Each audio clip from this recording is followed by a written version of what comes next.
You're all very welcome to this Environmental Services Committee meeting. Chair, Sean Donnelly might be having difficulty. I wonder, is he in the meeting? Sean Donnelly was having for ATV and AT intervention. Can we get AT to look at that, please? Yeah. Chair, Yeah, we'll look at that, no problem at all.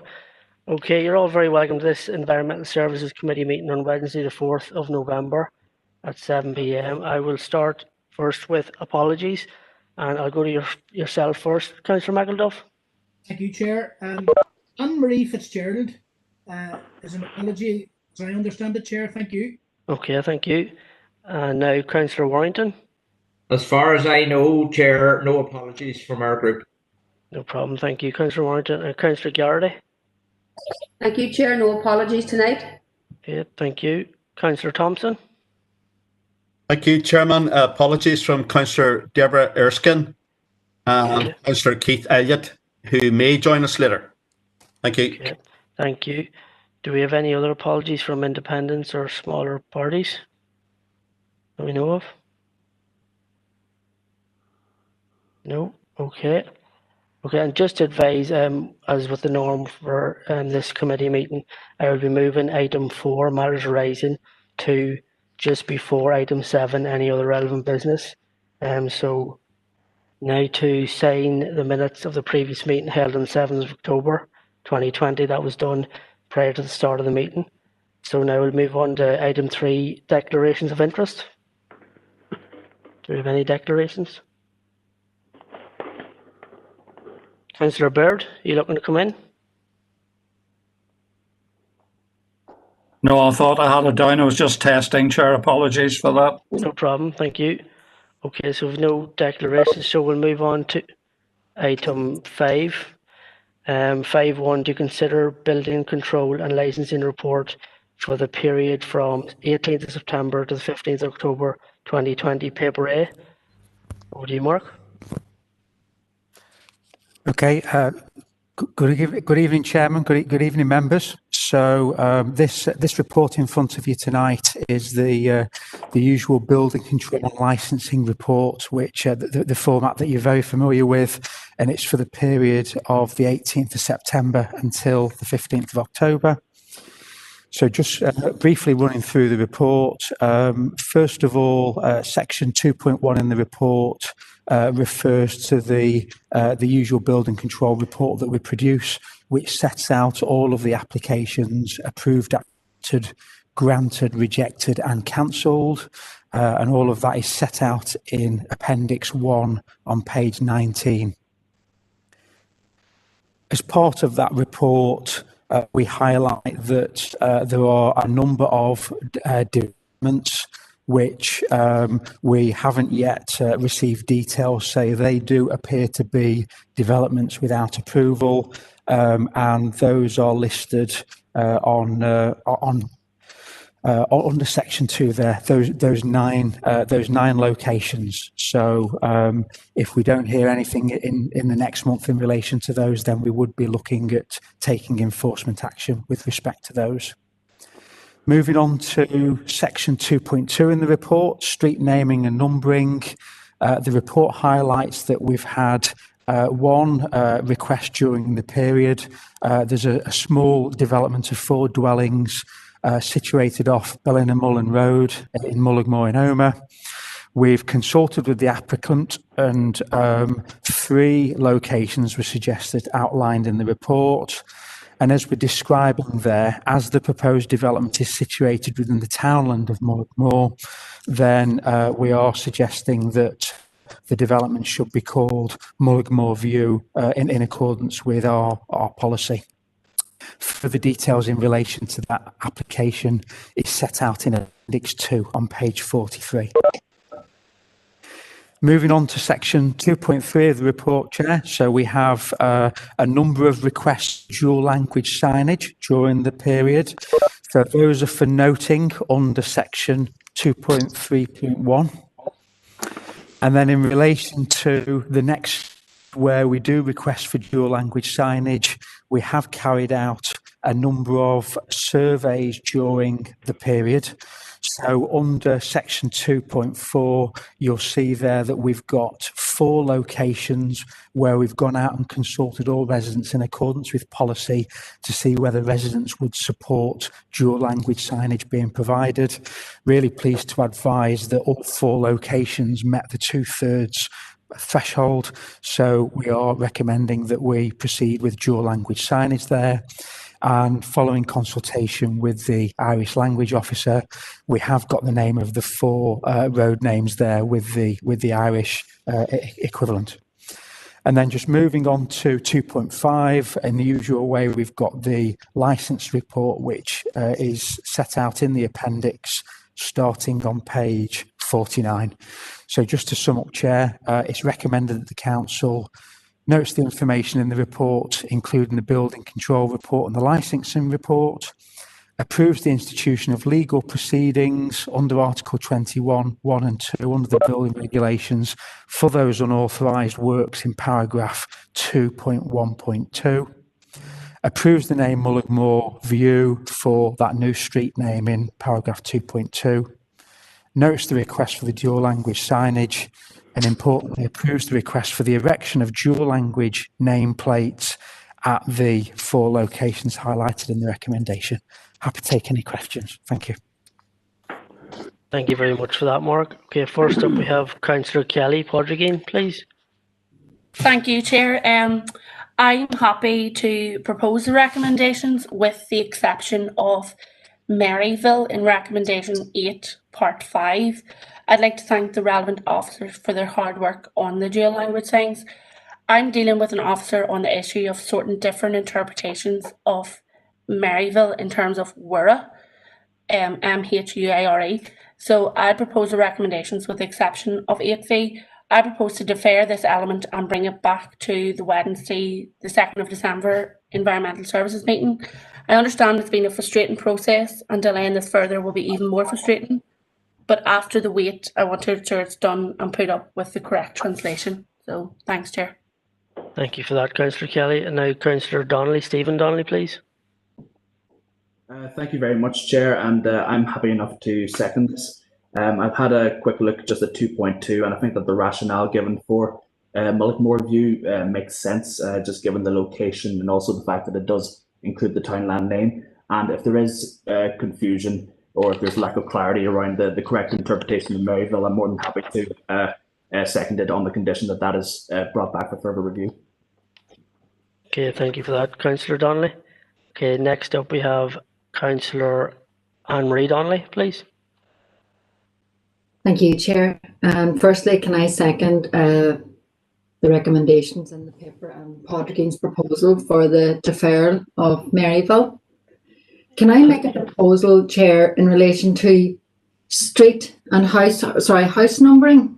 Can I ask that the council do some kind of a profile on the council website to highlight the requirement for households to have numbers shown on their houses and the benefits in terms of emergency services, delivery vehicles, postmen, etc., or post men and women, that, you know, that it is something that we should be promoting and encouraging people to have a number on their houses. So I'd like to make that proposal, please. Thank you.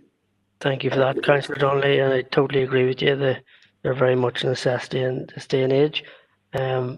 Councillor Armstrong's up next.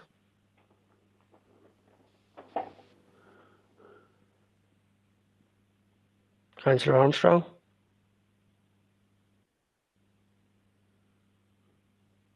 Do you want to come in there, Deanna?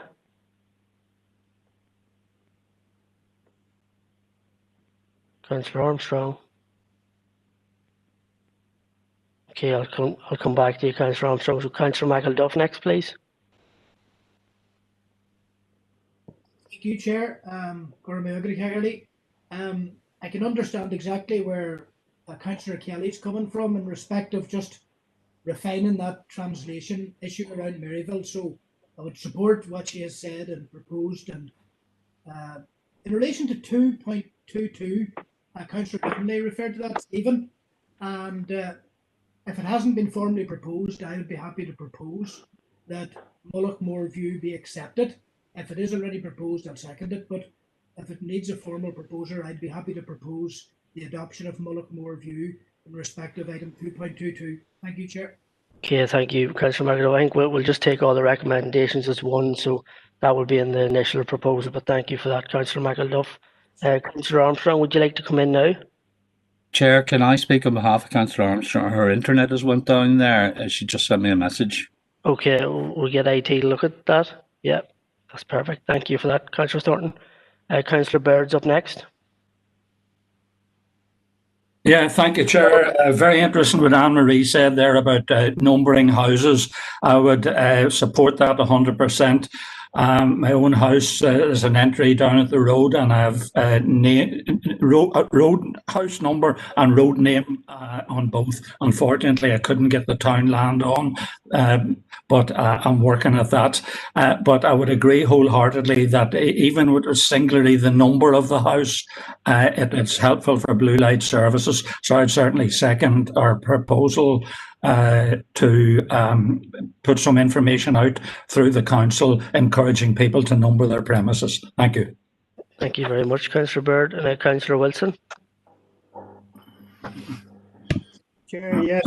I had a question just for... Baird. You there, Councillor Wilson?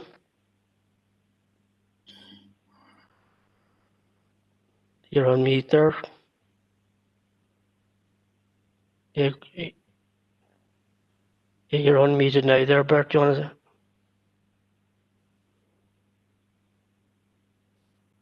Maybe Councillor Wilson's having difficulty with broadband also. You there, Councillor Wilson?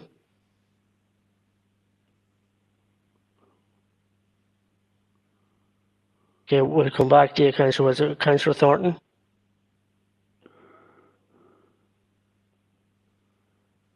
Oh, Chair, my hand should be down.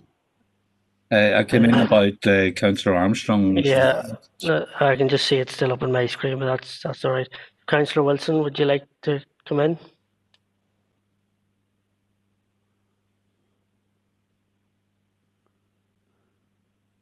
You're still on mute there, Councillor Wilson. That's you now.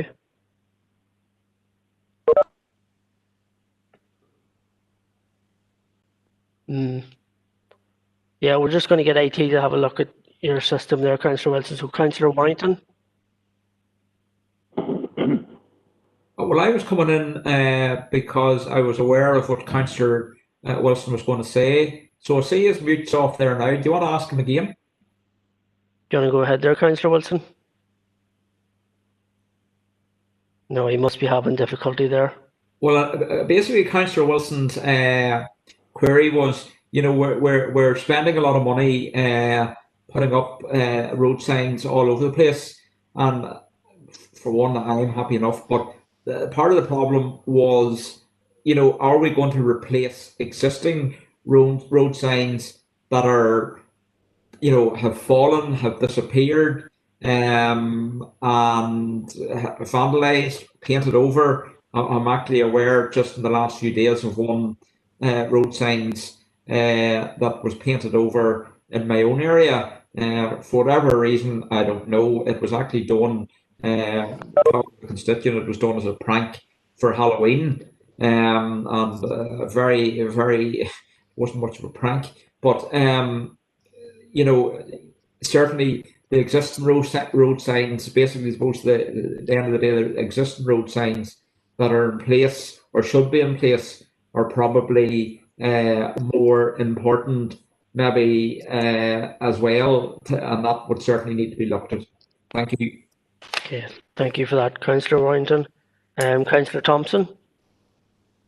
Thank you very much, Chairman. It's just with regard, and I want to come in on the back of Councillor Warrington's comments with regard to some of the existing signage that's out there, or had supposed to be there. A lot of it has disappeared. It actually maybe has been hit by vehicles or fire machinery or whatever, but a lot of it has disappeared from where it's supposed to be. And I would also, if Councillor Warrington's making that a proposal, I'd second the proposal that the council look into this matter and as a matter of priority as well, that we get the existing signage, if need be, replaced. Thank you, Chairman. Thank you for that, Councillor Thompson. Chair, can you hear me? Thank you. Yeah, I can hear you there now. Go on ahead there. Oh, yes. A lot of the signs, I would say 50% of the signs in the area that I travel around are, some of them are smashed, broken. A lot of them, the plastic that what the old name was signed up on, it's gone. They are a disgrace, and I think that that's the first thing we need to do. And I propose that we sort that out before we spend any money on anything else. Yeah, we've actually took that proposal from Councillor Warrington, so that's already been discussed there. Councillor Wilson, just before we take any more speakers, could Councillor Wilson, Warrington, and McDuff take their hands down, please? Thanks a million. Bye. Okay, Councillor Campbell, please.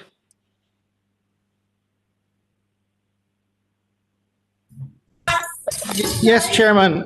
Sorry. I wanted to just come in on the back of something. I had raised this previously regarding, first of all, I absolutely don't agree that we would delay Irish dual language signage to get everything else fixed, because clearly that's not a sensible, it's not sensible at all. But what I would say is there does seem to be a lot of signs damaged. I have no problem with those being fixed, but in some parts there is metal signage which seems to be more robust. I've seen that, for example, close to the village of Escanore and in other places. I'm just wondering, is there any thought been given to the material used for the construction of the signage, and also to the level that they're at? Because obviously they're vulnerable, and depending on where they are, they can be more vulnerable to being smashed. And I had read this previously, and I maybe propose that officers would consider that. Certainly don't agree that there should be any delay. I welcome the progress that's been made on the dual signage, but in parallel to that, absolutely we should look at the amount of damaged signs and try and see, is there a better way or a better construction that could be used for that. Thanks, Thank you for that. Thank you for that, Councillor Campbell. Do you want to come in, Mark, and make a comment on previous speakers? Thank you, Chair. Just a few points around that. So I think very importantly, we might have policies around the provision of new locations, I think, as we're talking about this evening. But really importantly, we need to make sure that we are maintaining the existing signs that we have. Obviously where that justification is in place. So I absolutely take on board the recommendation. I think what would be helpful, Chair, is we do need to get down into the specifics of locations, ideally. So if members are minded, we could have a general recommendation tonight around, as officers, we need to focus on that. But then it might be helpful if I'll probably send something out to all councils, just actually inviting specific locations provided to make sure that all these points are addressed. Just a final point, really, in relation to the kind of material. So I'll check up on the policies that we have here, but I do know that many local authorities have started to look at the kind of materials that they use, and even in some place moving to recycled materials for street nameplates and things like that. So we will certainly be very happy to take a recommendation away that asks us to look at the kind of the materials that we're using for for these nameplates going forward. Thank you. Thank you for that, Mark. Okay, next up is Councillor McAleer. Thank you. Sure, yeah, happy to support the recommendations noted. I think I'm encouraged to see the signage coming on for a Hawaii before a Hawaii. I would like to raise a proposal coming up. It's an opportunity to replace some signage which is actually down for that same road that I've raised previously with the road service. Welcome. Enter your access code or meeting number. Was that you, Councillor McAleer, was it? No. Chair, if I could just update you there. Sorry. Councillor McAleer, were you finished there, were you? There was just a wee bit of disturbance at the end. Because somebody's phone was ringing. Yeah. Phone was ringing during that. Councillor Rainey seems to have his microphone on. Yeah, that's correct. Councillor Rainey, if you could mute that, please. No, I have no microphone on. Okay. Just try and continue on there, Councillor McAleer, as best you can. Thank you, Chair. To reiterate that it's an issue that's been raised with me in relation to Ahaboy Road in Greencastle, that signage is down on that road and has been down for, I think, maybe 6 or 7 months, according to the local people there. So it would opportunity to get that replaced, and getting it replaced with the dual language would be great. And also, just in relation to the Ahaboy Road itself, I would raise a proposal that we get road and take a look at that road, because there was under it at the end of July, which was obviously some measure, because in the subsequent weeks, and I think actually the week after, that it was noted by the local residents that it made absolutely no difference whatsoever to the quality of the road. They have described it as a roller coaster of a road, that there's grass growing in the middle of it, that I think the last time that it was actually resurfaced, tar, was in 1961, so we're approaching 60 years since that's actually been done. Again, the reason given is that it's a low-traffic rural road, but my point would be that we're living in a rural area, and a lot of our roads could be described in a similar fashion. So I would request and formally propose that we make contact with road service to look at resurfacing and getting signage back up, including a speed chevron or a warning chevron on the corner there, that we could get that road back in a state of repair as opposed to a state of disrepair that it's currently in. Thank you, Chair. Can I come in here, Councillor Clark? I want to. Yeah, okay. I don't normally jump the queue. Okay, go on, Councillor Clark. Yeah. I've already been talking to our people here in Cranny, and those. This is about 2 or 3 months ago. Been on, and they're already doing this. So I'll second the proposal. But our people in the depot are already doing this. So, particularly about deciding. There's 4 different offshoots, and they're already, I think, going to put different numbers, indicate by numbers. So, but I'll second it, but I'm just pointing out our people in the depot are already doing this. So, okay, that's great for that clarification. And second, Councillor Clark, I'm just going to bring in the chief executive here a moment. No, just hold on. I want to bring in the chief executive, please. No, thank you, Chair. And I think Councillor Clark has maybe alluded to it. In any case, we are programming various works of replacement. So what I would suggest, and I think it's maybe consistent with the earlier conversation, is that we would bring a report back on the current replacement programme. Obviously, as Mark has indicated, if there's specific areas that we're unaware of, but what the replacement regime would be and the frequency of that. But we do have a rolling programme of sign replacement. So rather than take it almost one road at a time here, I think if we brought a composite report to you with the detail, and we could also reflect on the choice of material that's used as well, if members were content. That's great, Alison. Thank you for that input. Next up, we have Councillor Swift.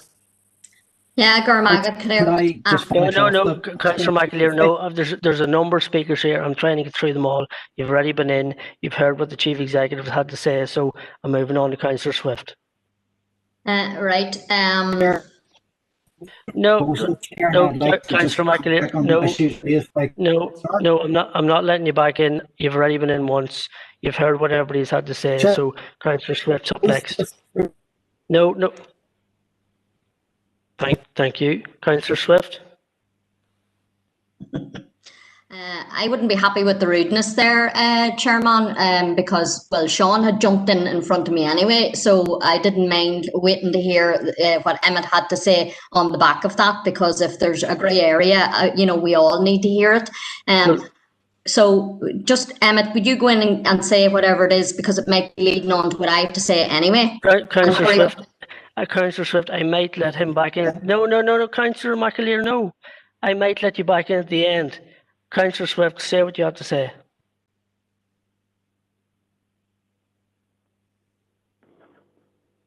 So the Chief Executive, thank you for that, Alison, update, and the rolling programme, as we all know, being phased out. And I suppose it would be great if we can get that speeded up and we understand what some of the delays have been. I want to say, make a few points, and I fully support what Councillor Campbell, what Glenn's after saying there. There should be absolutely no more delays whatsoever on the dual signage, and any of the remarks previously about cost, etc., really need to be quelled. That's just, in my opinion, a kind of a lame excuse for not doing that. So I don't accept that. So I would like to see that swiftly moved on. Thank you for the report, Mark. And I too want to support Councillor Anne-Marie Donnelly in her a very valid point in talking about the numbers as well. It's something that we were working on way back many years ago, and I think Alex came in on it as well, on the promotion, obviously, of our safeguarding as well, very importantly, of our town lands. But the reason why we had to look at the whole issue of numbering in the first place was because of, we were aware, particularly of the people in the Fermanagh area, the problems we were having in the rural areas of encountering getting things, such important things for lots of households as mortgages, insurance, loans, credit checks, the BT connections, and even the broadband connections.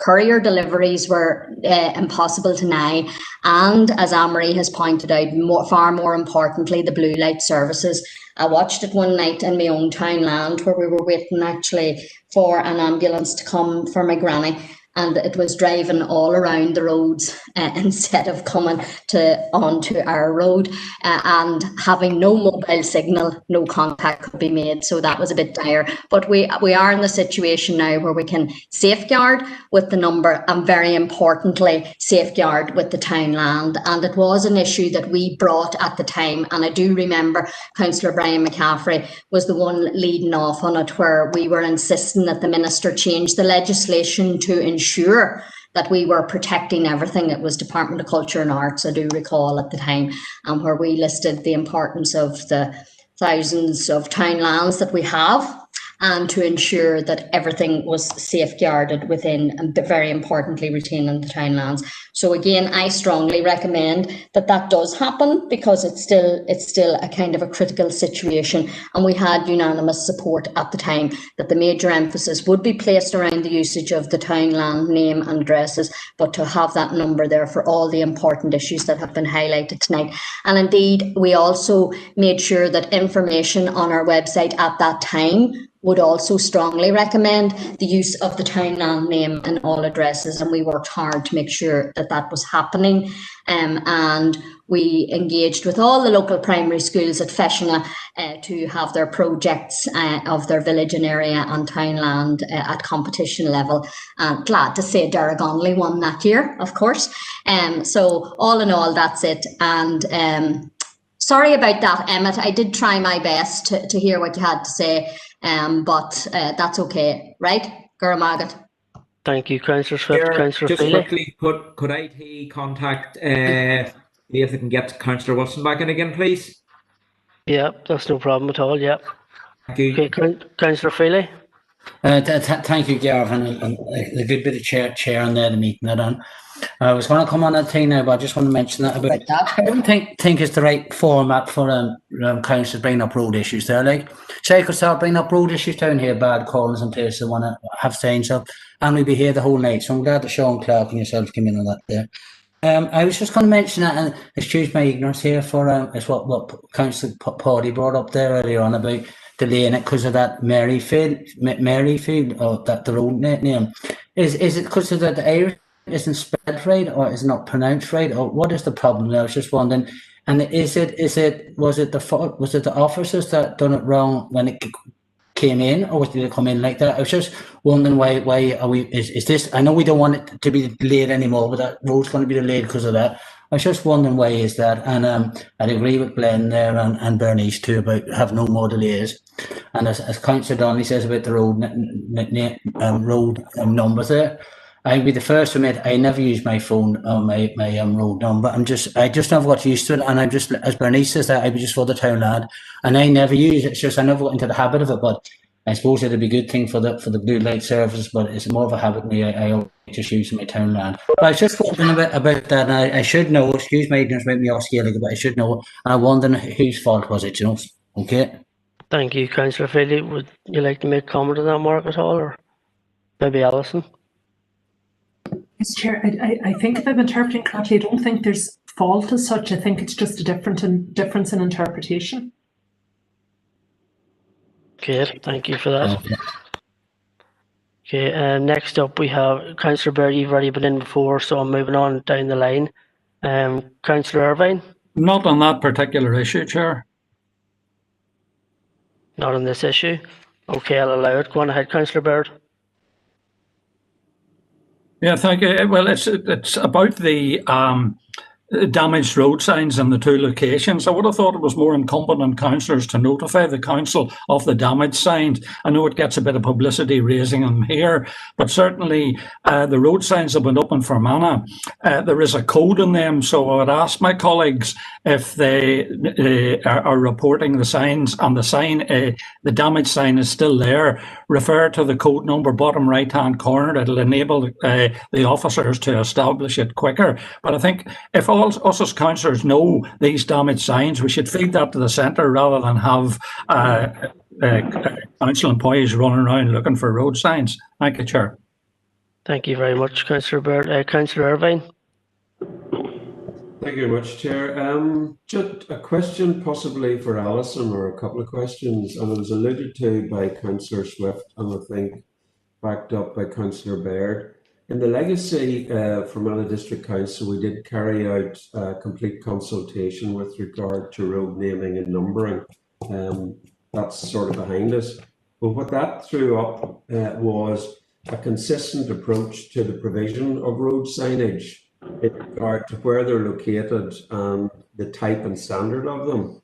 I presume, and this is a question directly to, say, Mark, but I would have to maybe refer to Alison. In any of the replacements, are we not going to have a system of uniformity across the council area? Admittedly, the existing signage in the old Omagh District Council area is different. And I think the approach with regard to the numbers and locations are different. So that's the first question for Alison. Do you want to come in there, Alison? Chair, I think really I wouldn't have the full detail in front of me, but what I would say in the general spirit, I suppose, of the question, different legacy approaches were in place. We are now in the stage the new council is well established. We would be looking at a uniform approach, which would reflect the obligations or commitments that the legacy councils would have brought forward. Again, I think those would be matters, Chair, that we could bring to you in a more overarching report on what the differences might be, if there are any practical implications of that, and how we would suggest moving forward from it. Right. Next question, Chair. I was under the impression as well, and I'm trying to scratch the grey matter cells. They're fast depleting, unfortunately, as time goes on with me. I thought there was going to be an approach once the Fermanagh District Council area conclusion was all carried out, and it's being carried out now under FODC, that we would carry out a limited exercise in the Omagh area, in that there have been reported, I think, 3 or 4 anomalies in regard to the existing road names already in place. And I think there are some up around the Greencastle area, and I'm sure Councillor Clark would keep me better informed about it, and Councillor Michael Duff. So we may need to actually look at areas, problem areas in the Omagh district area as such, and get those sorted out as a part of the rolling programme as well. Third question is, if that is the case, have we got a capital budget for that? And as well, I presume there is a revenue budget then for ongoing maintenance. I'm not sure if Mark wants to pick that up rather than Alison. Well, if you like, Chair, I can cover. I'm content enough just to confirm Councillor Irvine's understanding is correct. And indeed, we just finished very recently the rollout of the road signs in County Fermanagh. There was then a commitment that we would review if there were deficits, gaps, or areas that maybe there had to be changes to signage on the OMA side to bring that up to standard. And then the other element was what the overall replacement programme would be. We had made capital provision for that programme of works, which has straddled a number of years, and we do have a routine maintenance and repair budget, which would be included as part of our minor works. Could I possibly, on the back of that, Chair, just to finish? Thank you very much indeed for your... Yeah, briefly, please. Yep.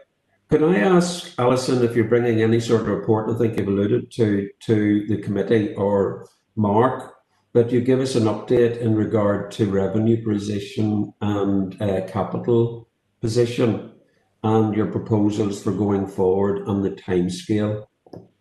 Thank you very much indeed, Chair. Okay. Thank you, Councillor Irvine. Thank you. Councillor O'Coffey. Yeah, thank you, Chair. I think my apologies, I'm slightly late to come into this meeting, but I do believe I heard some councillors saying that there should be a policy of encouraging people to display their numbers.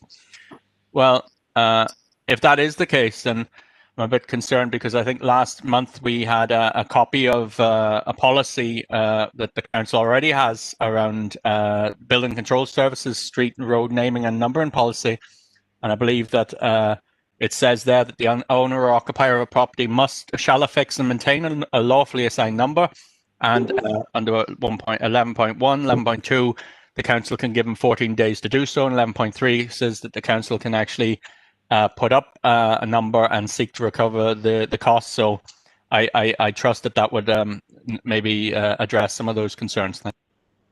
Thank you, Councillor O'Coffey. Councillor McCaffrey. Well, sorry, I'm just a bit late into this discussion. I thought my hand was taken down earlier, but I think it's been well covered at this stage. It is disappointing, when we hear people come up with, frankly, pathetic excuses when it comes to this. Just out of curiosity, if maybe we could just check this out, how long it took for these surveys and the decision for the dual language signs to be erected, because when people here are talking about damaged signs, obviously they must be replaced. I would view that as a casework for an individual councillor in that area to, as Councillor Baird had suggested, to use the codes that are numbers that are on the signs and take a bit of initiative themselves and get them replaced or request that they be replaced. Also, I don't believe this is the proper forum to be raising local constituency work. We could all have a very long list, and I know it's not that long until Christmas, but wish lists and coming in here with constituency issues that really are outside of our remit aren't particularly useful or helpful, and especially in the current debate, which is there should be no delay. In fact, we should urge for acceleration of dual language signage. The communities here have requested this. We talk here about the importance of town lands, and they're hugely important in terms of cultural heritage and in the history of the local communities, but also equally important is the original Irish name on our roads and our town lands and place names. So I would ask actually Councillor Kelly to amend her proposal to include the phrase that there should be no delays to erection of dual language signage, and that in fact it should be accelerated. Gormogad. Okay, thank you for that, Councillor McCaffrey. Councillor Clark.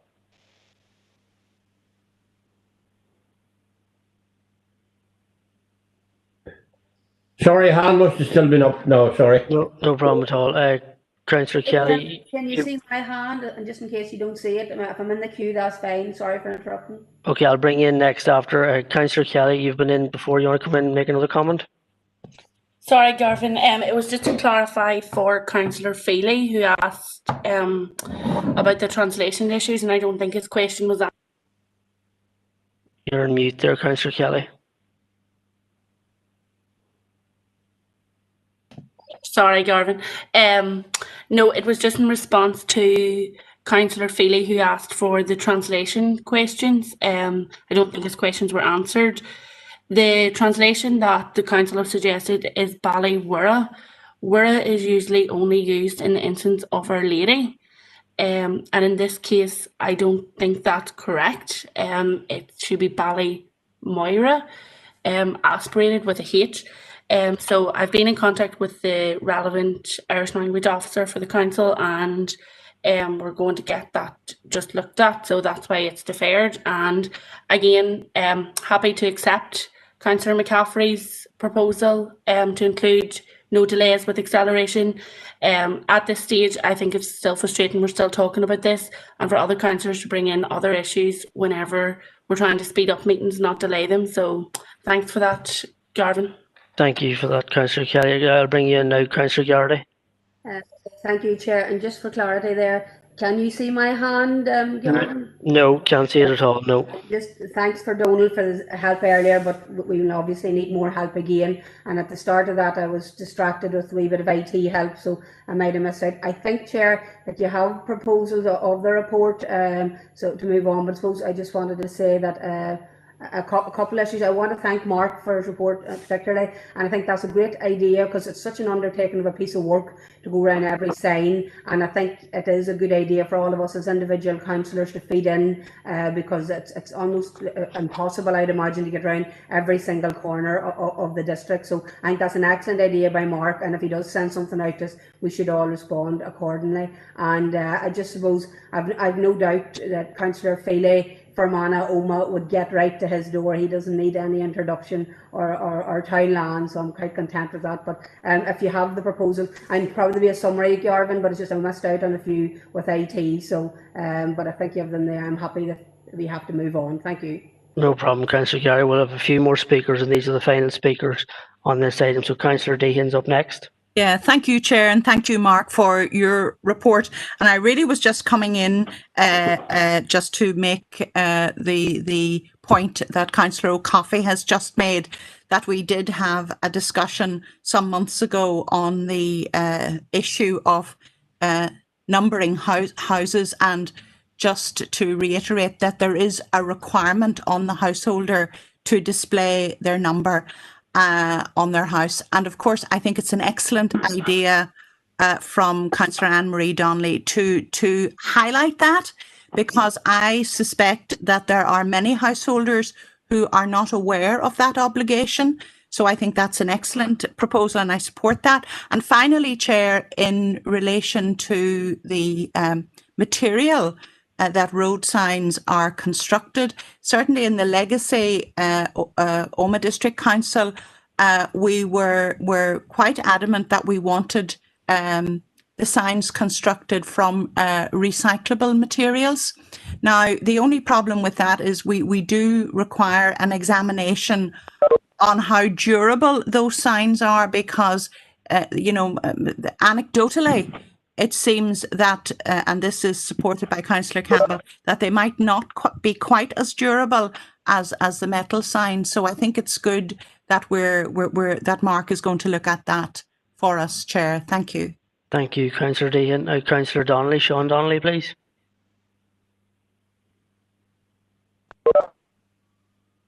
Thank you, sorry about that there. Thank you, Chair. Sorry about coming in late. I had terrible trouble with the IT. I'm only getting in now. Just very briefly, I know we're discussing this, and I'd like to thank Mark for it. Just a word of caution, and Councillor Podrick and Kelly mentioned it there, and something was brought up there about a month ago, getting the correct spelling of the roads on the town lands. As prime example, as I said in our area, W.H. Marshall and his poems always referred to Bernish Lane. Now, that's on the road sign as Bernisk. So, totally wrong. That's all I want to say, a word of caution, and get things right, and there's no contradiction. Okay, thank you, Chair. Thank you, Councillor Donnelly. Now, Councillor Armstrong. Thank you, Chair, and thank you to Donal at IT for helping me get back in.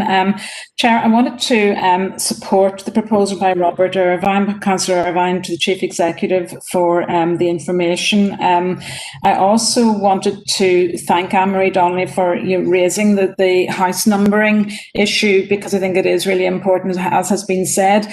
Could I ask also that where a house in rural Fermanagh and Omagh has a long laneway, does the numbering have to be displayed at the roadside as well as on the door of the property? That's one question. And also signs for your information. Yes, and locally where I live, 2 signs were knocked over and damaged, and again have been fixed, thankfully, by the council quite quickly, but they don't seem to be just as robust. The purpose of my coming in really is to thank Mark for the report, but just for clarification on item 2.1.2, unauthorised developments. Can you let me know, please, Mark, will these developers, unauthorised developers, be informed within the month to allow them the month to get their paperwork in order? What is the process there? I probably guess they've had a bit of warning or notification of this, and you've been working with them, but could I just have the clarity on the process, please? Thank you. Do you want to come in there, Mark? Yeah, thank you, Chair. So my understanding of the process is that we have the Building Control and Licensing Service have contacted all of those developers, and I've given them a time period for them to respond to us. And obviously, if then obviously things aren't in order, we would then proceed with in full action. So my understanding is that we have been in active communication with all those developers, and this would not be a surprise. Thank you. Okay, thank you. And just on the question of the laneway numberings, the numberings for houses, is that necessary on the roadside as well, where there's a long lane, please? Do you want to come in on that, Mark? Or I see Gregory Young has just put his hand up. Do you want to come in, Gregory? Yeah, thank you, Chair. I'll answer that point there. The legislation is basically stating that they shall ensure that a house or building at all such times marked with such number, so it doesn't extend. I don't know. Is it this one? Extend to the laneway. Sorry, that I don't know. And not, Sorry, it's only going to press. I don't know Sorry, what it says. Councillor Feely, could you mute your mic there, please? Yeah, go on ahead, Gregory. Yeah, just to confirm that it's a number on the house or building. It doesn't extend to the laneway, so it doesn't. Okay. And then to reiterate Mark's point there in relation to unauthorised development, all the unauthorised works highlight they have already been issued an unauthorised works letter in 1 month, and we sometimes send out a second letter as well, so they all have been informed. Okay, thank you, Gregory. But going back to the numbering, where you have a long lane in a rural area, and say the ambulance is looking for that household and it isn't numbered, I mean, that is obviously a problem. If the house can't be seen from the roadside, how can it be identified by a number? I mean, I wonder, has anybody else got a comment on that, please? Would you like to come in, Mark, on that at all?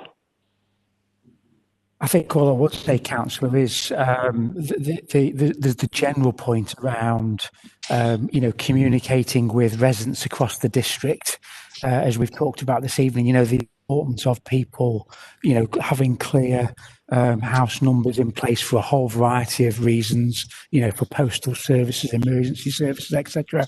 I think it seems, a really good idea and a positive step that we would, as a council, get out there with proactive communications on this. Thank you. So we've also proposed to put it on a website. Anne-Marie proposed that. Could there be a caveat there to advise that they may wish to put it at a roadside as well, a small numbering notice? Would that be possible? I'm sorry to labour on this point, but I know from areas I've been to that there are a lot of long laneways. Mm-hmm. No, that's no problem at all, Councillor Armstrong. Thank you, Chair. Yeah, Councillor Wilson, you've been in before. Could you be brief, please? Well, you're mute there, Councillor Wilson.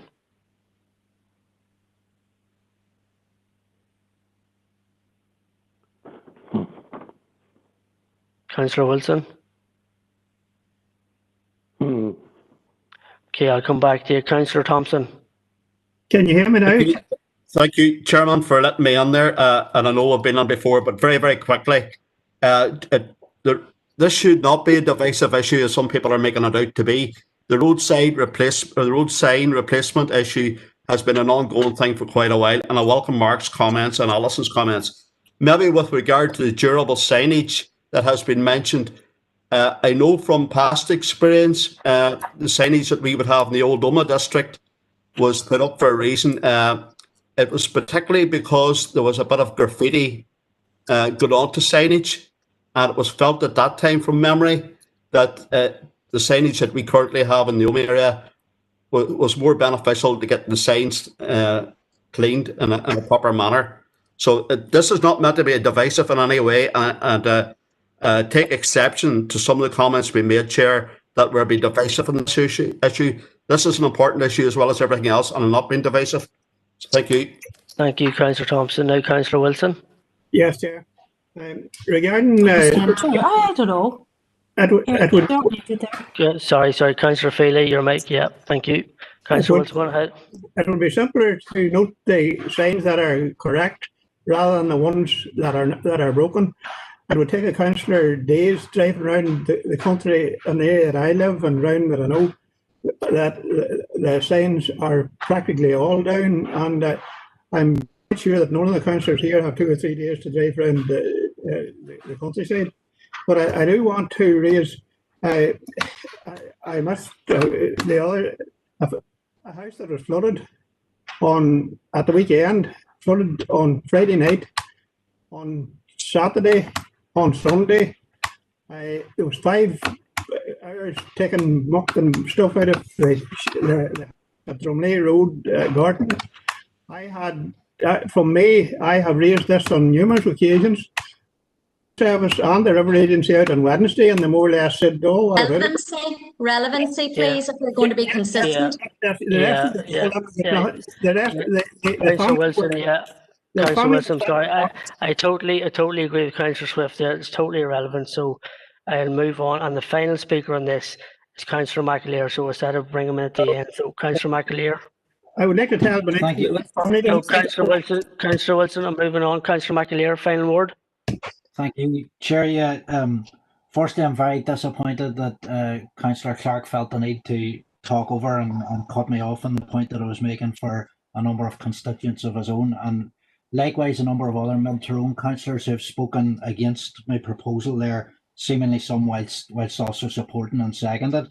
The reason I bring this up is because we're directly talking about Ahaboy Road, the road in question. I'm not raising this as a watered down or something that has no relation to what is directly being addressed within this report. It's a road that, whilst partial repairs were carried out, I believe Saturday the 15th of August has the date that I have recorded for the hour or so that was spent working on the road. I've been advised subsequently by a number of residents on that road and businesses on that road that it's completely inadequate, the work that has been done. So it's not just the signage issue, which involves not only signage that is down, but also signage for grown. It's to do with the road surfacing and indeed sufficient and adequate road surfacing to meet the standards required for not only the residents, for people who walk that road, but also for access to a local business on that road. So I'd just like to make that point clear, Chair, and just to reiterate that that's what I was raising, and that it has been proposed and it has been seconded to date. Thank you, Chair. No problem at all. Thank you. Okay, now I'm going to bring in the Chief Executive to summarise all that, because there was an awful lot of discussion and proposals on that. So I'll bring in Alison now, please. Okay, Chair.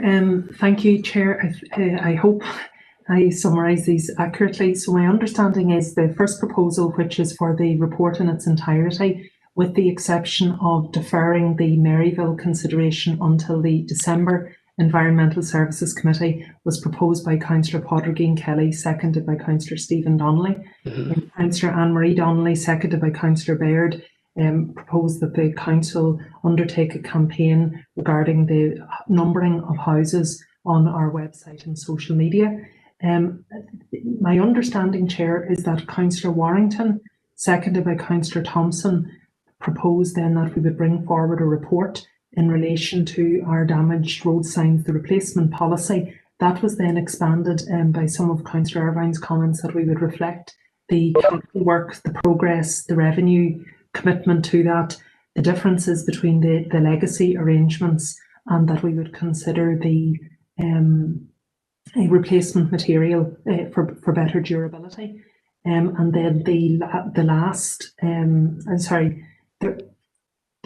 Councillor Wilson did comment around that other work should be delayed to facilitate that, but that was not included in the original proposal.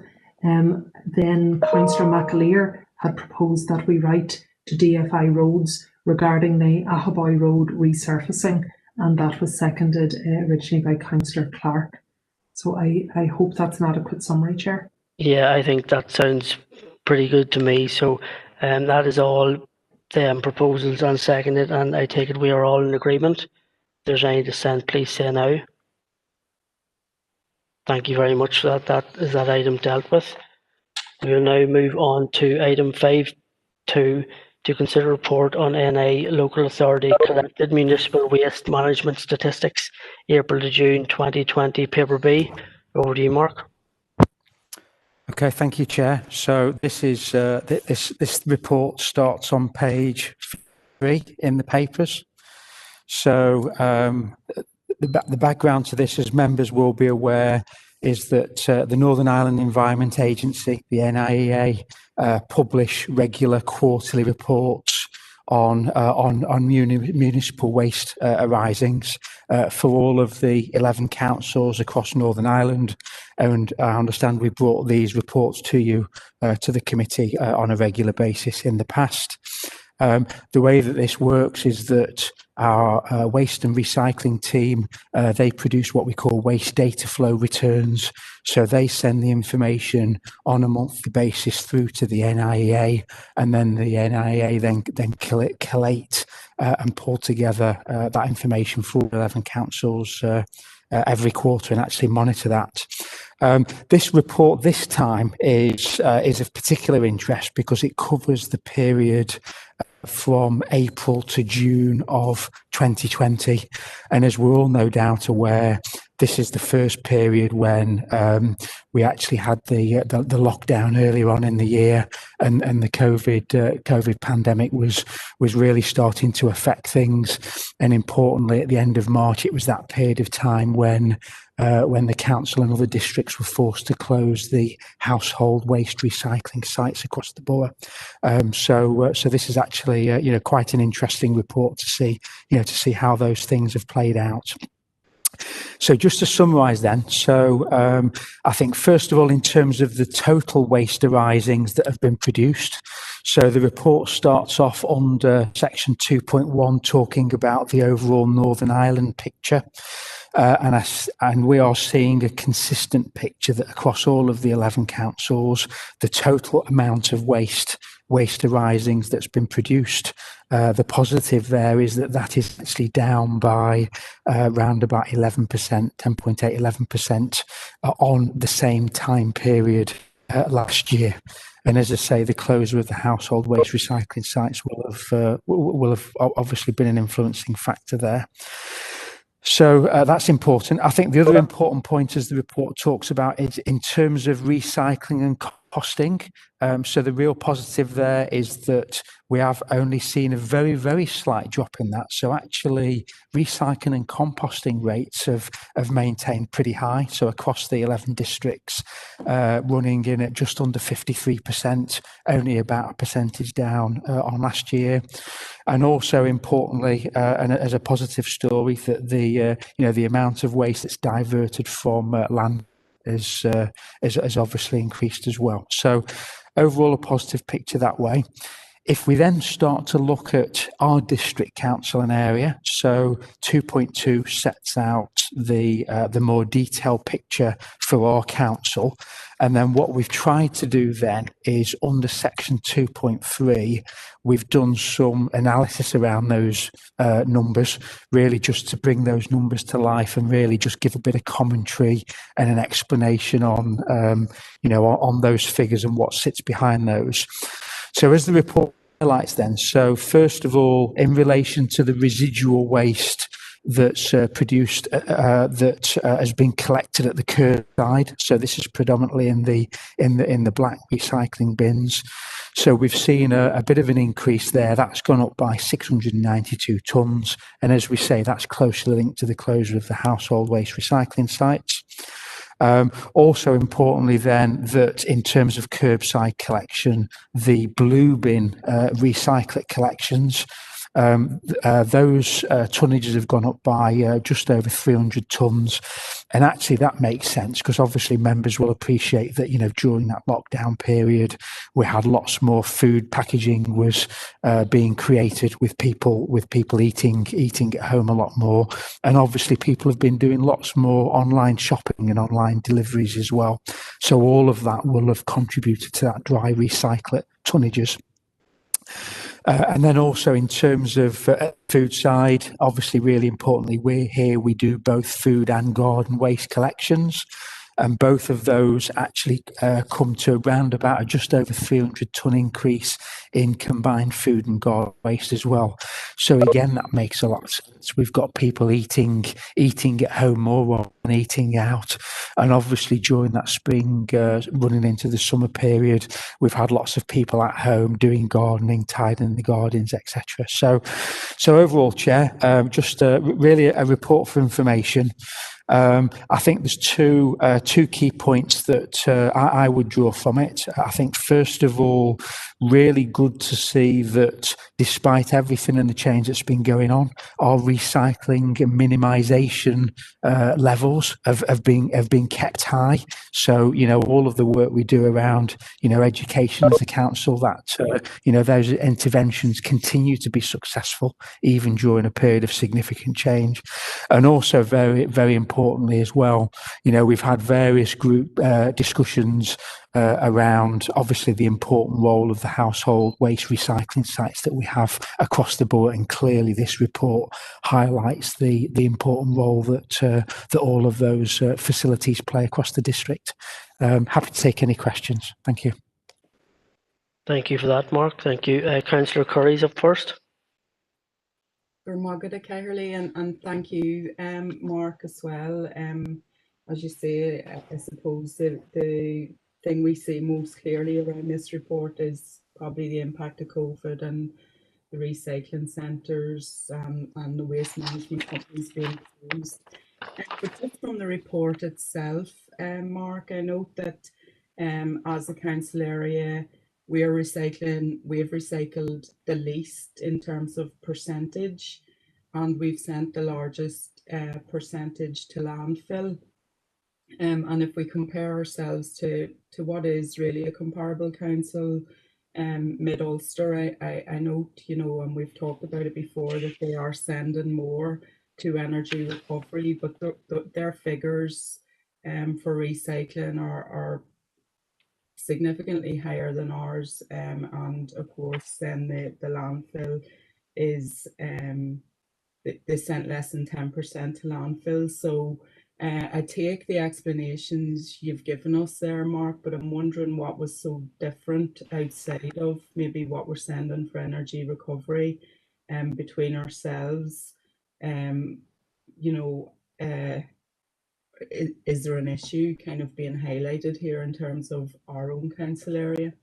You like to come in there, Mark? Yeah, thank you, Chair. So just a couple of points there. So Councillor's absolutely right. So in terms of that overall recycling rate, then, so we have as a district, we've actually that 45% figure is actually still a, you know, in my view, is still is a good, strong performance and a good figure.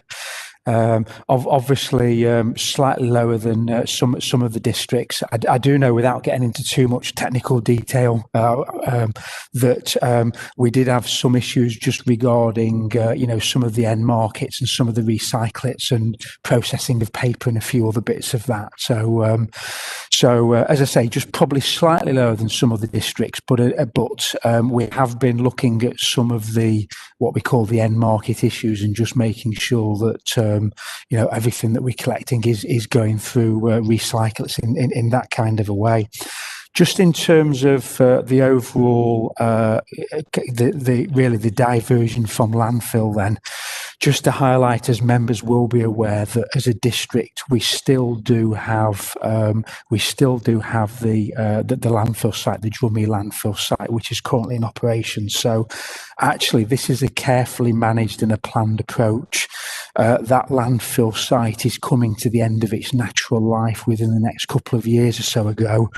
John McCulloch and the team run a carefully planned operation where the diversion of that food and garden waste, we are just making sure we close out the landfill site, but then do diversion to obviously through like energy from waste routes as well. So you'll see our figure, to try and answer that, as slightly lower diversion, higher landfill, because we're one of the councils that is still just closing out the existing landfill facility that we've got, whereas other councils across Northern Ireland have moved on and aren't still in that position.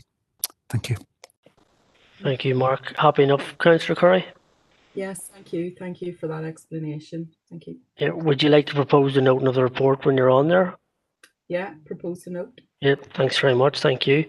Councillor O'Coffey? Yeah, thank you, Chair. And I have to say, Councillor Curry got in very quick there, and well done. Those points are pretty much what I was going to ask, but I have to say I don't accept those as adequate explanations, really. As Councillor Curry rightfully said, if you look at a comparator, we're doing far worse. We are the worst in Northern Ireland for recycling, and we are the worst in Northern Ireland for sending waste to landfill. Now, even if you abstract the amount that hasn't gone to incineration, which is what we should call it, not energy to waste energy, it's incineration. If you abstract that out of it, we still are not recycling enough. Even by every other council in Northern Ireland is recycling more. So I did ask this the last time this report came up. I requested that there be an analysis conducted by the council on mechanisms to actually increase the volumes that we can recycle and new streams and whatever. I haven't seen that. I know that there was some publications. I didn't really understand them to be a response to the question that I'd had made and a proposal I had made that was passed. Whether there's something further to come, I'm not sure, but we do definitely need to get on top of this. I think that we need to be more imaginative when it comes to what can be achieved. I think people are willing and want to recycle more, and I think that there are many opportunities that we aren't fully developing. So I go back to ask my question. I had proposed, and it was passed by the council, that we were going to have a report on how we could address this shortfall, and I haven't seen anything come back. So is there a time frame for that? Thank you, Chair. Thank you, Councillor O'Coffey. Would you like to come in there, Mark? Yeah, thank you, Chair. So, Councillor O'Coffey is absolutely right. On our work plan, and certainly we're looking at, I anticipate it being in the next meeting. I've spoken to our head of service, John McCulloch, and we are looking to come back with a detailed report as per the action from the previous committee. And just in terms of the way forward, we've talked about those two aspects of our approach to dry recyclates, collecting those dry recyclates and then making sure that we process them. I absolutely recognise it's an area where we still need to strengthen and improve, certainly compared to some of our Northern Ireland, district colleagues. Also, we need to strengthen up in terms of a proper sustainable approach to dealing with food and garden waste as well. At the heart of this, my view is, at the heart of this in terms of the way forward, and it ties in with the DERA consultation response that we had a month or so ago back, and that strategic context. As a council, we need to get to a place where we have a clear, long-term, sustainable approach to managing our dry recyclates and our biodegradable waste. and that's something that as officers we're looking at, and we'll be coming back to a future committee to talk about how we can do that and improve our performance in those areas, as Councillor has suggested that we need to. Thank you. Would you like to come in on that also, John? I see your hands up. Thank you very much, Chair. Just on the first point on the annual NILUS return figures will be released toward the end of this month. And as Marcus rightly said, that when we are doing a report on the annual figures, we agreed that we will do an analysis of how Fermanagh District Council are performing in the recycling rate in comparison to the rest of the councils. On the figure of composting and referencing to Mid-Ulster, if you look at the figures, there's a significant larger tonnage of compostable material collected in the Mid-Ulster area compared to ourselves, and that in particular is down to the provision of brown bin collections throughout the whole district, which in itself comes at a cost. The major impact with the closure of sites again was down to guidance and I suppose initially the restrictions on travel. And during that period, when again during the phased reopening, in order to follow guidance, have the risk assessment and maintain social distancing between both public and staff in the light of protection, we provided facilities whereby all waste was collected together rather than have it separate, so that we would have traffic management controls and swift movement through the sites. So as a result of that, that too has impacted across our figures. And the third point, just again back on our target to landfill, we do have to have a managed controls within the site to, as Mark said, to finish out and top out Dramee landfill site. But we have also got targets to meet regarding landfill allowance, which was, we presume, and we're working on the context that the department are going to maintain last year's diversion figures. Now, just to add a note, that in the first 6 months, we have noticed an increase of landfill arisings in the region of 1,500 tonne above what we would expect. So we, in order to meet our targets from the department, may and most likely will be increasing our waste to energy during the next coming months, so that we will be able to meet our targets set down by the department. Thank you. Thank you for that, John. And now Councillor Thompson up next. Thank you very much, Chairman. Can I thank Mark for his report and John for his further commentary on those matters, and also agree with a lot of the points that's been made by previous councillors there. I want to just formally second the noting and the adoption of this report, Chair. Thank you. Thank you very much, Councillor Thompson. Now, Councillor Deehan. Thank you, Chair, and my thanks also to Mark for his report and to John for his explanations and elaboration on many of the points that concern us. There's no doubt, Chair, and I accept fully that the COVID situation has really skewed our performance in terms of recycling and tonnage to landfill. So we're looking at a very unusual situation.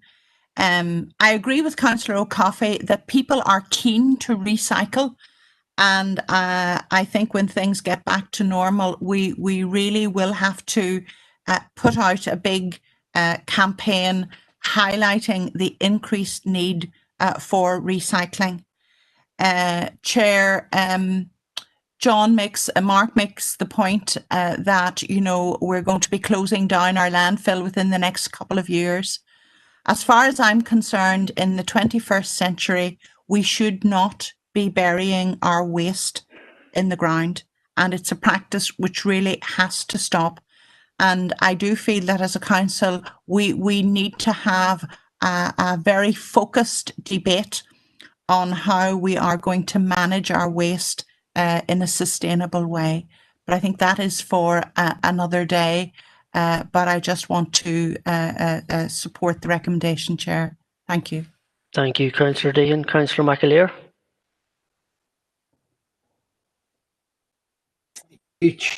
Just to come in really in support of what Councillor O'Coffey was saying, looking at the report, quite worrying.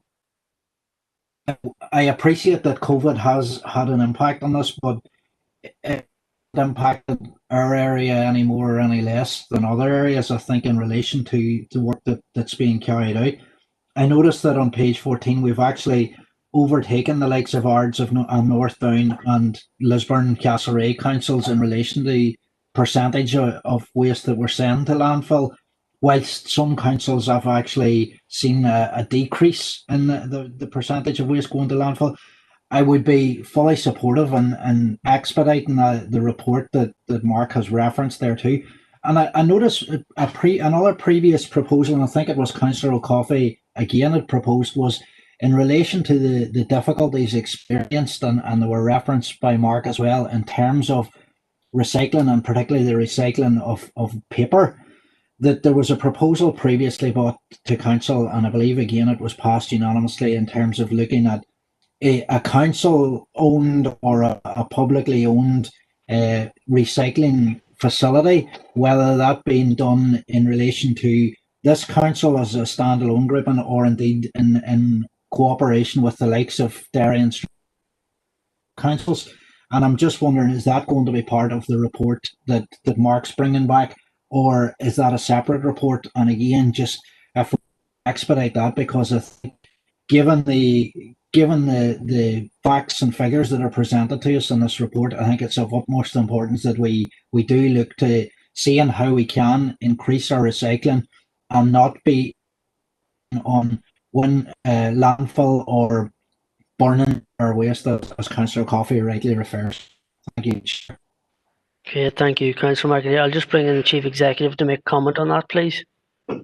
Thank you, Chair. Just really on that, the latter point of Councillor McAleer's inquiry, we did brief members previously on the collaborative work underway regarding potential cross-council collaboration on a mixed dry recyclable facility.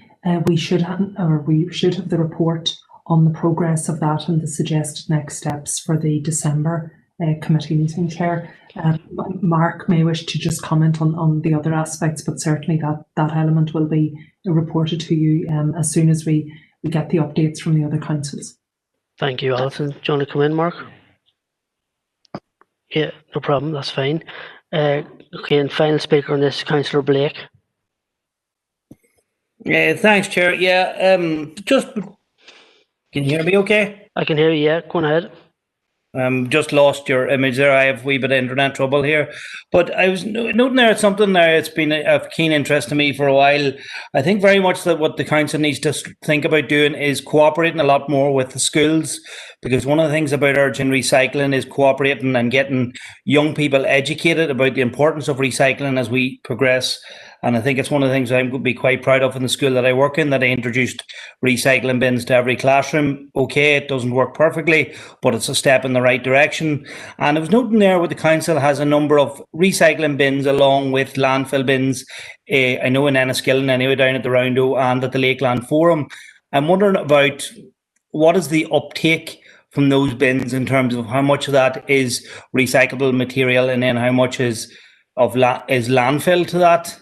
And it would be following on from what I'd mentioned previously. I wonder, would Mark think it'd be a decent idea to put recycling bins in areas that are key tourist areas? My thought in particular would have been Culca Mountain Park, where the number of people climbing it each day during the summer months, post-COVID summer months, is increasing every time. And when people are bringing up water bottles and other recyclable goods, I think the importance of having somewhere that people are encouraged to use a recycle bin. I understand it doesn't always work perfectly. I understand that adding extra bins isn't always going to solve the problem. I just think that we need to try something. We can't come in here and lambast the council about its failure in recycling, that if we don't try something different. Thanks, Chair. Thank you, Councillor Blake. Would you like to make a comment, Mark? Through you, Chair, just to say, very happy to come back with a report on that. As the councillor highlights, there is that argument around if we are going to really try and encourage recycling and waste minimisation messages, then that phrase about, of us having our house in order and doing it ourselves in all any places that we can, whether it be council offices or through the through the leisure facilities that we operate. So very happy to bring a report back on that. Thank you. Thanks, Mark. I can't unmute. I can't unmute. We can hear you, Jonathan. You're loud and clear, Chair. Okay, no problem at all. That's great. Okay, we've John McCullough. Do you want to come in on a point there? My hand not up before his. Sorry. I'll just bring in John for comment, and then there's 2 speakers after that, and then that's the end of this item. Go on ahead, John. Thank you very much, Chair. I just want to make sure people reference point 2.4 regarding the loss of materials through the closure of the recycling centres, and that we dropped 2,398 tonnes during that first quarter, and that in itself could represent some in the region of 5 to 6%. And that was bulky items, waste electrical goods, and the garden waste that was end up going to landfill, and that was because of COVID. If we hadn't met with COVID, those figures would have left us sitting at we were last year at 51, nearly 52%, which is way above the target. And that is for a council that doesn't collect brown bin waste, garden waste around the district. So it is disappointing. I accept the comment made, but we expect and hopefully to get back to normality as soon as possible. But it's a very important point to recognise, and the bulky types of materials has impacted significantly on our figures and why we are where we are. Thank you. Thank you, John. Okay, Councillor Curry, you've been in previous. Could you keep it brief, please? Yes, I'm Gormagad Cairley. It's just myself and Collier Blake, I don't think are ever going to see eye to eye on this. I don't believe that we should be situating bins in the countryside. That's something that I don't believe should ever be done. We've signed up to the Leave No Trace principles, just really for Mark's information that has been passed and supported at council, and that we adhere to those principles. So absolutely not about putting bins, even if they are recycling bins out in the open countryside. That's not the way to go. Thank you, Councillor Curry. And finally, Councillor Swift. Finally. Thank you, Cahirlock. So Siobhan has made the point, and I want to strongly reinforce it that if any reports coming back, that it's joined up with Marble Arch Geopark Committee, because we strongly voice this as a serious and critical issue going forward. It is all about leave no trace. I am vehemently opposed to any of those bins that Councillor Blake has suggested in the countryside. People need to be educated and be responsible and accountable now for taking home their own rubbish and recycling appropriately there. If we create bins, it creates the problem. And those who were present at the last MSEG meeting can reinforce that. And this is joint operation with us, our county and Cavan County Council also. So we want to keep with that policy of absolutely leave no trace. So thanks, Siobhan, for already raising it. Okay, Garamagat. Thank you. Mr. Green. Thank you, Chair. Yeah, just to reinforce that, definitely putting bins out in the countryside is just gathers more litter. It has been tried, it has failed. Anywhere there is bins, all you have to do is go and look at stuff stacked up against them, being ripped around the place.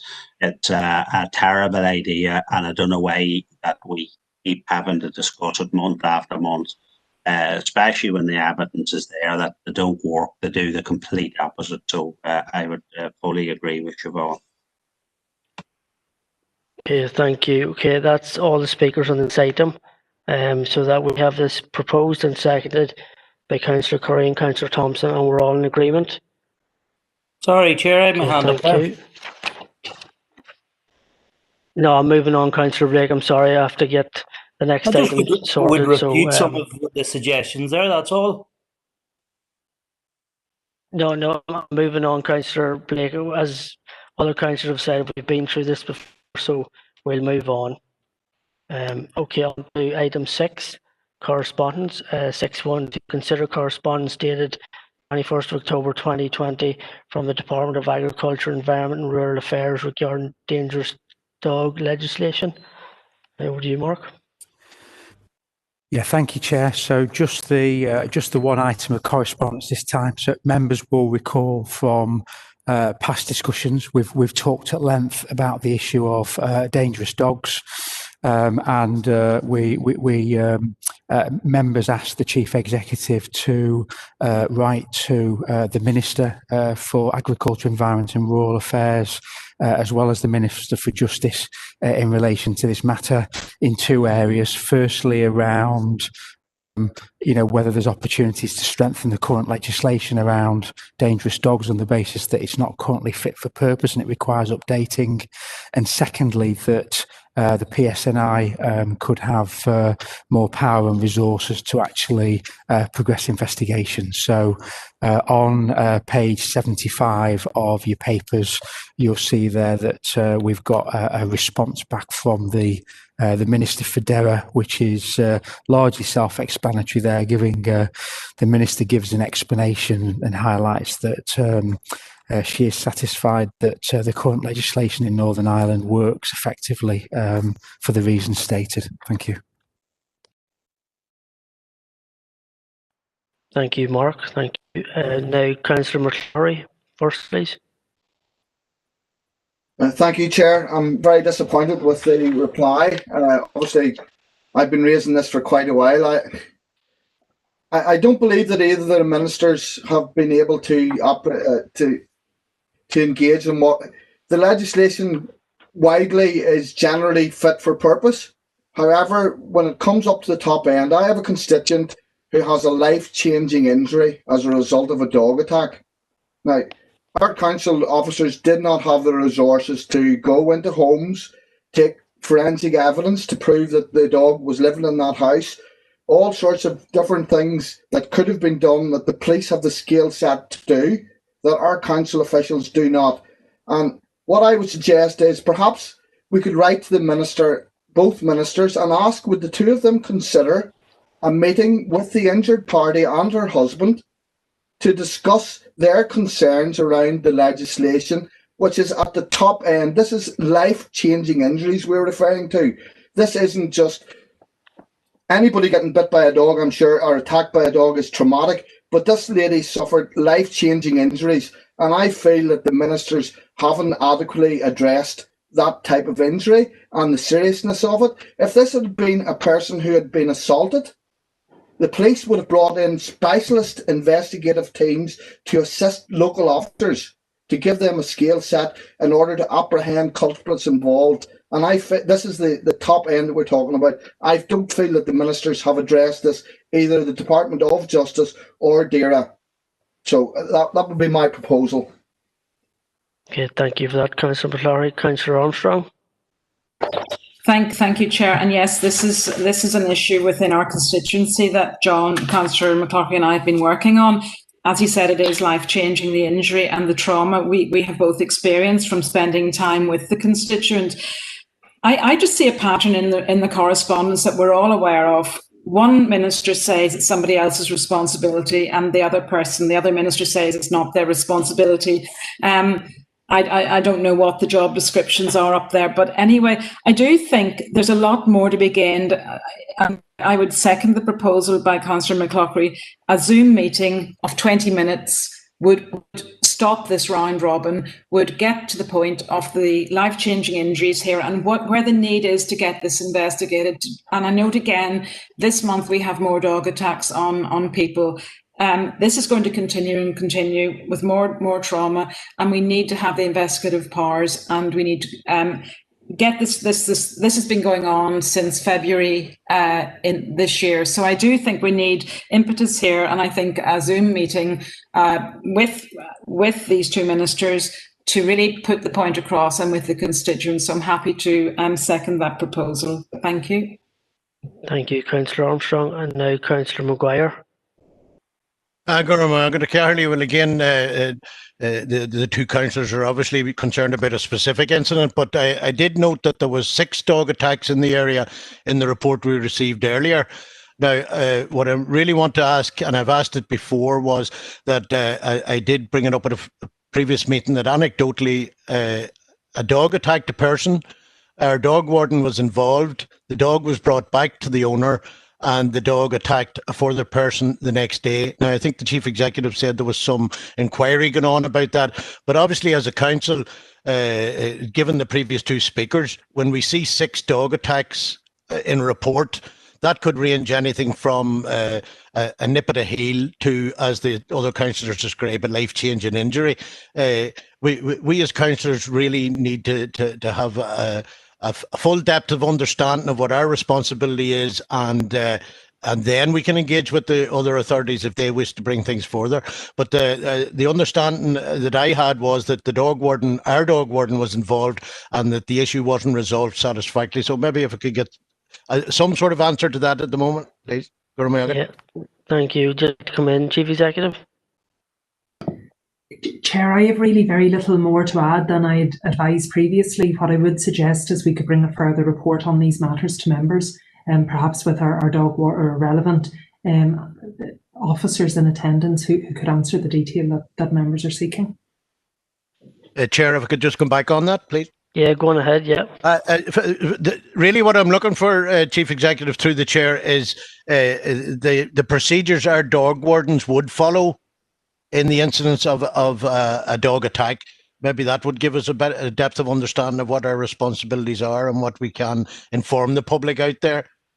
If that would be of assistance to us, please, Chief Executive. Yeah, certainly, Chair. My understanding is we did previously do a presentation for members in relation to both our own responsibilities and the normal procedures undertaken by those officers. And we can, as I say, bring a report through on those details, and if needed, the relevant officers can be in attendance to respond to any specific inquiries. That's great. Thank you for that, Alison. And now Councillor O'Coffey. Yeah, thank you, Chair. It's just really to come in on the back of what Councillor Maguire's accurately raised. That case itself raises a whole series of issues. It has been raised here previously, and I remember also in regard to the figure that has been quoted on the number of dog attacks, it was raised and myself in relation to some form of a breakdown, and we were told that the officers would come back with and they would consider what possible how they could address that, because obviously a dog attack can be as little as potentially a bark or a snap or whatever, and then it could be up to life-changing incidents and injuries and so on. So it would be, I think we need to have more information around exactly what these statistics mean. But the main point is, I think, that the system is not robust enough. It is extremely easy to inappropriately raise a dog to the stage that dog becomes a danger. And then the dog gets put down. And okay, maybe you get a small fine or the like, and then you can go out and buy another dog, and this is a problem, and we need to find a way around that, because it's just not acceptable to have that sort of outcome, and dogs abused in a way of being brought up to attack and to have it's very easy to raise a dog the right way, but it is possible to raise a dog the wrong way, and any dog can have it. It's not just any breeds or anything. So I think it's important that we do have much more robust powers when it comes to those who do this, and they do it for their own reasons, as we all know. Thanks, you, Chair. Thank you, Councillor Coffey and Councillor Coyle. Thank you, Chair. No, I fully support Councillor McClockery and Councillor Armstrong's proposal. The dangerous dog legislation, I don't think, is fit for purpose. It needs to be reviewed. I know the council's remit in it, but I think that it maybe needs to be shored up, or so that we have more investigative powers for to do things to protect the public. Interesting figures also.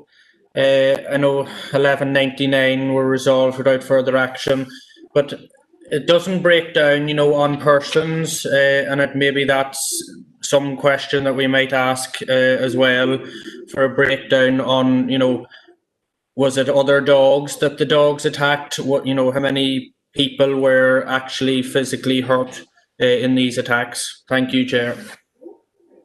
Thank you, Councillor Coyle, and that's all speakers on that. And so we have the proposal from Councillor McClory and Councillor Armstrong. Could I ask, would they mind including in that the noting of the correspondence? Happy to, yes, thank you. Are you okay with that, Councillor McClory? Yes, Yeah, thank you, great. Gavin. Yeah. That's great, thank you. That's done, and we have no other, Mark, that's correct? Okay, so we now go back to item number 4, matters arising from the previous meeting. So I'll take it page by page. So page 1, page 2, page 3, page 4, page 5. Councillor Curry?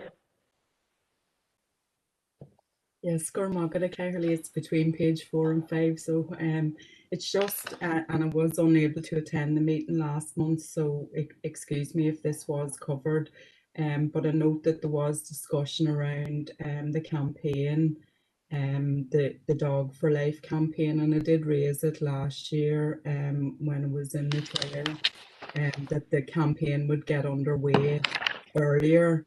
When people are maybe thinking about Christmas and thinking maybe about buying a dog or a puppy. I just haven't seen anything actually in our social media I put on it. Maybe I've missed it, but I would have thought that should have been underway already. But again, I'm happy to concede if I've missed it there, but just like an update on that, please, or Margaret. Yeah, come in there, Mark. Yeah, thank you, Chair. I had a discussion with our PR colleagues only this week, just in the last few days. My understanding is that campaign, if it's not out already, then it is absolutely due imminently, within a matter of days. Thank you. Happy enough, Councillor Curry? Yes, thanks very much, Mark. It is important because I think last year it was just quite short before Christmas, and by that stage many people may have already made the decision, so I think it's important to be just the timing of it's important. Gormugget. Thank you. Councillor Baird, are you looking in on one of these pages? Yes, thank you, Chair. It's on page 3. Okay, go on ahead. In many ways, I'm reticent to raise this. It's to do with item 5.2 and the 3 roads, 1 Cashel Road, 2 Green Castle Road, and 3 Glenalocha, and I hope my pronunciation's correct there. But I was just wondering, looking at it, it looks as if Glenalocha, my apologies, Glenalocha is already in Irish when there's an English translation for it. So is it straight? But if the road's in Irish, what can we put? Is it an English translation we're putting on, or is that an incorrect Irish translation? Maybe some of the more learned Irish language scholars present could tell me. Do you want to make a comment, Mark? I do, through you, Chair. I just need to just check the precise minute and to make sure that what's actually going in terms of the nameplates is actually correct. I'll have to just take that away and just check that we've got the accurate minute and then the accurate nameplate, dual nameplate that's actually going in on the ground. Just as an aside, we have been talking to our Parks and Open Spaces team in the last 24 hours, and we're looking to just make sure that we get those 3 locations in as soon as we possibly can, and certainly in advance of the next committee. Thank you. Thank you, Councillor, or Thank you, Mark. I just see a couple of Irish speakers just put their hands up. Councillor Michael Duff, do you want to make comments? I'm interested, yeah. Yeah, Gorman, good to hear you. I think the issue is it's the absence of signage. Glan na Locha is the name of the housing development. This will be best understood by Councillor Podrick Kelly in a Loch McCrory context, but Glan na Locha is the name of the housing development. I think the issue is the absence of signage. Thank you, Chair. Yeah. Councillor Kelly, do you want to follow up on that? Yes, Garvin, thank you, and thanks for Alex for raising it. It is actually, the park is officially called Glen na Locha, and in brackets, Glen Loch. Glen na Locha is Gaelic for Glen Loch, and as Barry rightfully said, it is due to lack of signage within the area, and the residents in the park requested this, so they're well entitled to it, in my opinion. So I just like to kind of clarify that was the problem, and it won't be a problem no more when it comes to reality. So thanks, Garvin. That's clear. Thank you. Could I just ask yourself and Councillor Michael Love to take your hands down, please? Okay, now we're on to still on page 5, page 6, page 7, page 8, page 9, or page 8, sorry, Councillor Coffey. Yeah, thank you, Chair. It's just upon consideration and realising the nature of what we voted on in relation to the second proposal from the top, Councillor Fitzgerald's, I would just like to indicate that I would like to rescind my vote or it may not be possible, of course, but at least express my wish that I would be counted against that, because I take on board fully what Councillor Deehan had expressed. I didn't understand her point at the time, but I think upon full reflection, I think she was entirely correct. So I would like to oppose that proposal, in fact. Thank you, Chair. I think, Councillor Coffey, you can actually rescind your vote. I'll bring in Chief Executive just to clarify. No, Chair, that's correct. We can, in the note of this of this meeting, reflect Councillor O'Coffey's comments, but you can't rescind a vote once the matters have already been dealt with and approved. Yeah, that's perfect. Thank you. Councillor Wilson?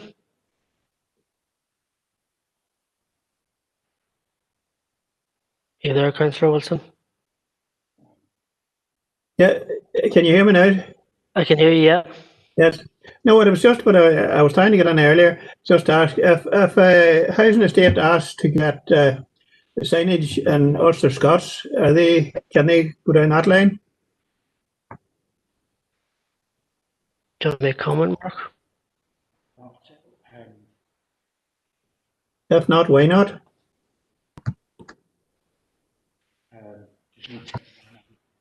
Yeah, no problem. We'll take note of your comment, Councillor Wilson, and we'll look into that. Councillor McAleer?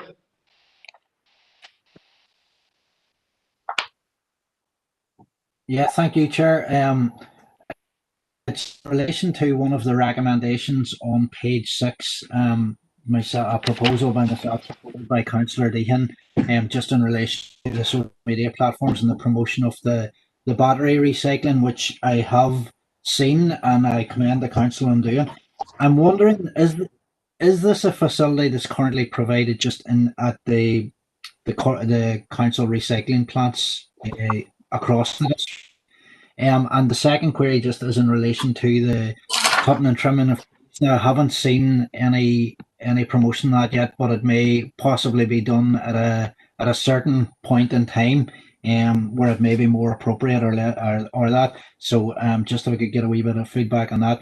And finally, just in relation to the point raised by Councillor O'Coffey, I think he's quite correct that the limit of the fine that we voted for the last day is too high, I think, for across the board. So I would like to also have my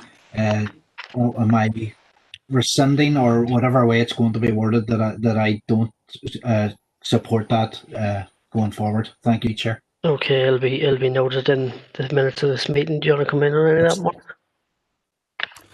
Yeah, thank you, Chair. Just to say that obviously in relation to the battery recycling, which I understand we do at our waste site. So, as the council's advised, so we've already got some material out on those social media platforms in relation to that.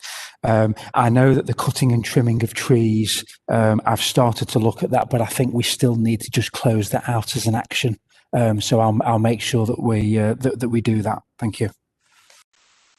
Thank you for that, Mark. And now, Councillor Deehan. Well, thank you, Chair. Well, Chair, I fully understand and accept that the minutes of the meeting are not a verbatim reflection of the entire debate. That would be impossible to record that all. But it's just for clarification that the reason I voted against Councillor Fitzgerald's proposal, certainly not that I don't take dog filing seriously. I certainly do. But it's just that I think that a fine of £250 is excessive. And I think it would impose undue hardship on people. And so that's the reason I voted against the proposal.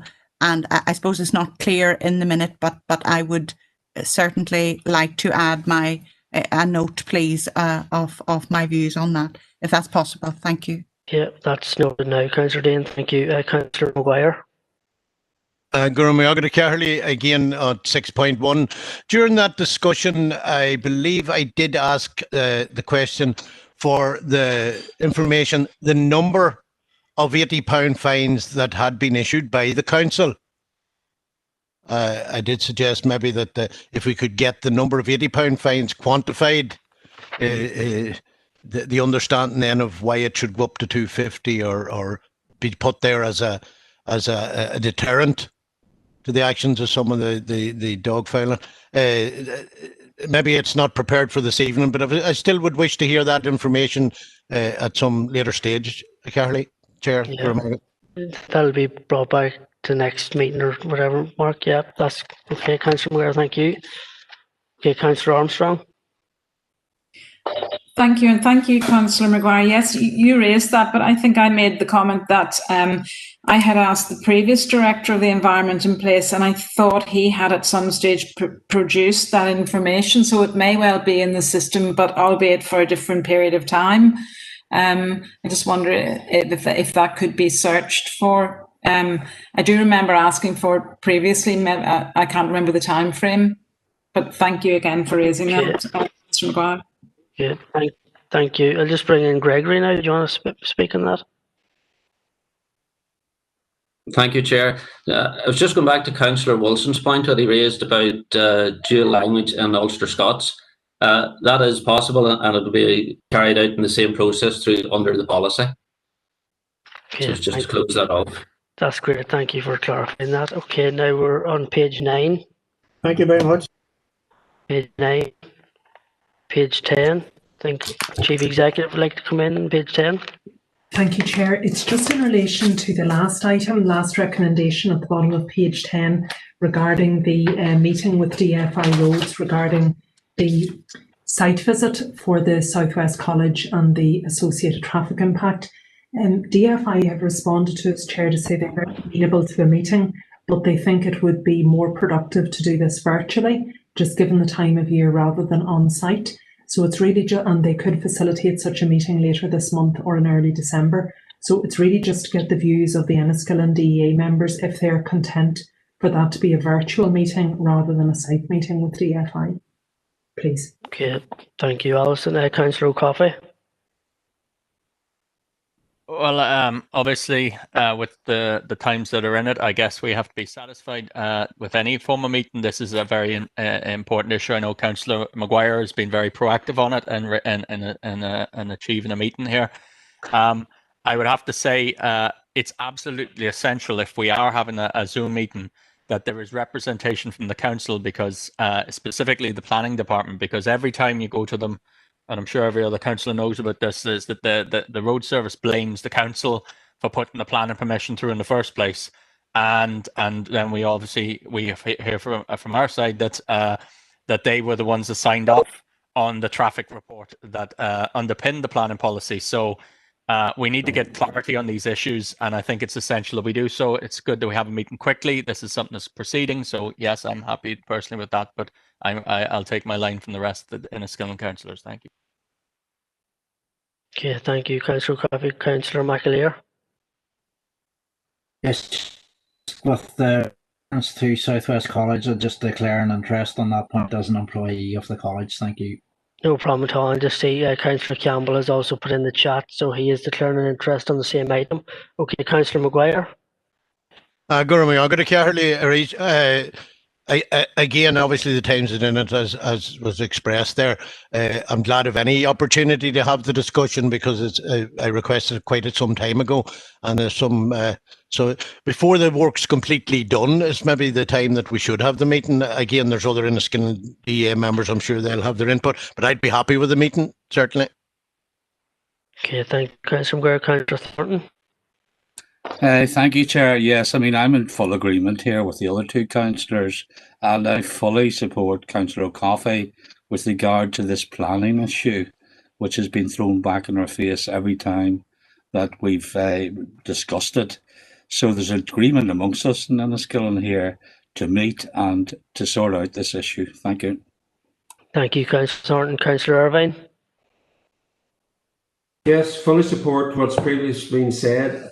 One thing that I would ask roads or possibly our planning department to do, it's always useful to actually go and look at a problem. And if the DFI roads are not actually going to do a site visit, I think if they can either get drone footage or drive-by footage so that that can actually be put up on the screen when we're having our virtual meeting. So we're actually looking at what the problem is in place. That would actually, I think, facilitate the discussion even more. If there is a problem, the planning committee last month went virtual, and you can actually get visuals up on the screen on our individual screens. So I don't want somebody to say they can't do it. It can be done. Thank you, Chair.